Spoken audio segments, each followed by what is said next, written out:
প্রথমে চিকেনটাকে নুন, হলুদ, লঙ্কার গুঁড়ো এবং লেবুর রস দিয়ে 10 মিনিট রেখে সাদা তেলে ভাজবো।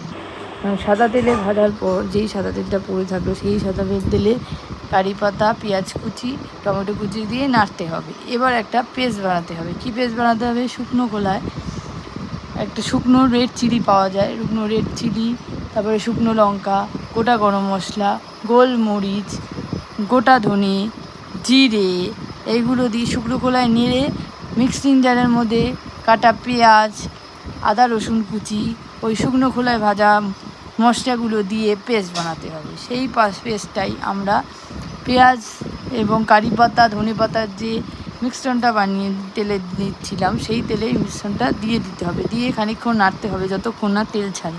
তেল ছাড়ার পর এবার আমরা ভাজা চিকেনটা দিয়ে দেবো। ভাজা চিকেন দিয়ে নাড়ানোর পর দিয়ে দেবো তেঁতুলের কাত। তেঁতুলের কাতটা দেওয়ার পর খানিকক্ষণ নাড়িয়ে চাড়িয়ে দিয়ে দেবো গুড় দিয়ে ধনেপাতা দিয়ে লাস্টে নামাবো এবং খেয়ে বলবেন এই রান্নাটি কুক চিকেন কারি কেমন হলো। যদি ভালো লাগে অবশ্যই লাইক, কমেন্ট, শেয়ার করবেন আর চ্যানেলটাকে সাবস্ক্রাইব করবেন অবশ্যই। তাহলে আজকে এই মতোই, টাটা।